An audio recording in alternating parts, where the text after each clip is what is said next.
Keisha Murray was found dead in the Restlawn Cemetery Sunday. Investigators believe the 34-year-old was murdered elsewhere.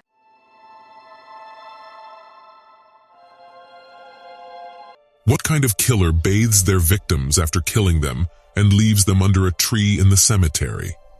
It's one thing to kill someone, and it's another to go all out to exempt yourself from the situation by cleaning her up and removing all the evidence that might have incriminated you. In the early hours of a beautiful day in July 2013, the body of Keisha Elaine Murray, a 34-year-old mother of 5, was found under a tree in the Restlawn Memorial Park Cemetary, Jacksonville, Florida. Who left her there? Why was she killed? Where was she even killed? These are questions that we'll be looking to answer in today's video. Hey there, welcome to True Crimes of the Dirty South. If you've not subscribed to this channel yet, please do. And click the notification to get updates when we upload new content. Lastly, do us a favor and give this video a thumbs up while you're at it.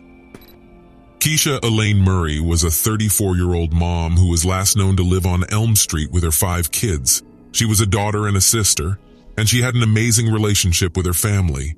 This is why, even though it's been 10 years since her death, her sister Julia is still working hard to keep her files open in hopes to find justice. Julia described her sister, Keisha, as the life of the party kind of girl, saying that she was someone who just liked to laugh and make new friends. She said that Keisha had a great sense of humor and that she could get a smile out of you no matter what you were going through. However, Julia noticed that Keisha's life started to take a turn when Keisha met and joined a new group of friends. Julia noted that because Keisha was a very friendly person, it was very easy for her to naively assume that everybody had her interest at heart. Keisha was just too trusting. Someone could just smile at her and she'd think they liked her and wanted to be friends. That's how trusting Keisha was.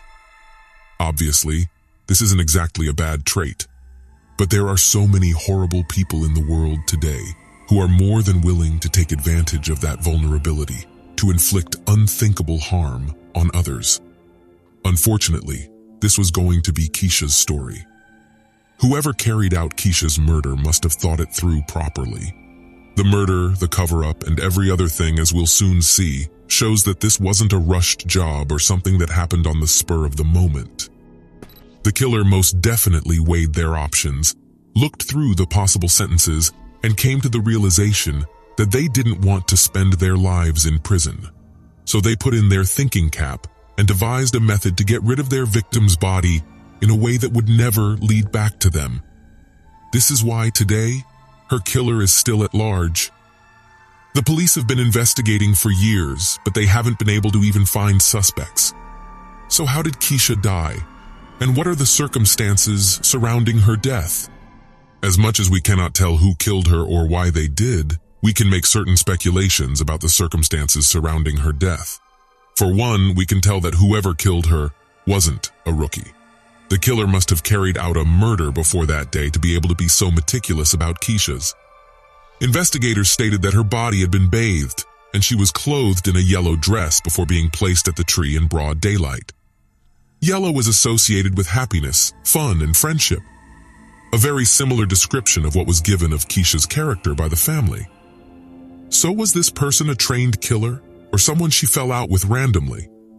Well, we'll never be able to know.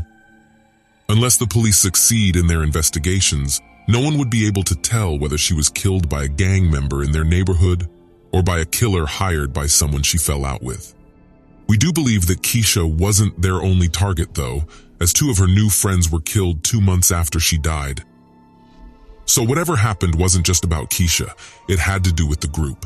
Had they dabbled into shady business? Had she walked into murky waters while trying to provide for her kids? Had she messed with wrong, vengeful people who had little or no sympathy for her family and children?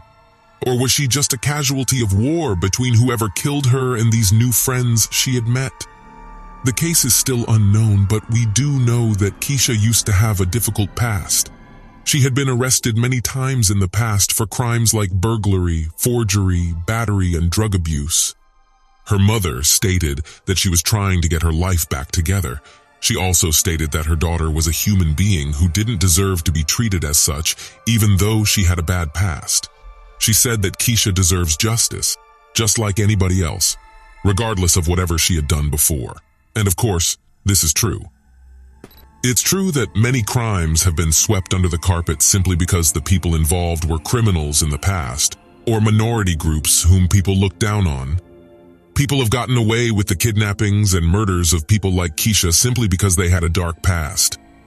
Throughout the investigations, the officers kept asking if they knew anybody who could do that to their daughter and sister, and the answer was always negative. Keisha was such a lovely soul that her family is still shaken by the fact that anyone could go so far as to hurt her like that. No one was coming to mind then. Until today, no one is coming to mind still. Keisha's death almost broke the family apart. Her mother, who stood gallant at 175 pounds before her death, starved herself to the point where she lost a huge chunk of her weight and ended up at the hospital. Her sister, Julia, who had been pursuing a career in law enforcement, continued with her career, except this time, she was now driven by the need to get justice for her sister. Since they all recovered from the shock of Keisha's death, though, they have each been on different paths of healing and acceptance. This is why they believe that the murderer bathing Keisha and taking her to the cemetery themselves for burial is a form of decency and kindness. They believe that she's resting from that little act of compassion, even though they wish she was there with them. Till today, we wonder if Keisha's schizophrenia had anything to do with this. Apparently, there was some evidence that Keisha suffered a bit of schizophrenia before her untimely death. However, it's scary to know that a killer might just be walking on the streets and living among us unhinged. Let's just hope and pray that Julia's persistence yields fruit and that justice is delivered. If you ever find any information that you think might be helpful about Keisha's killing, please contact the Jacksonville Sheriff's Office at 904-630-0500 or email jsocrimetips@jaxsheriff.org. You can also remain anonymous and receive a possible reward up to $3,000. To do this, put a call through to Crime Stoppers at 866-845-TIPS.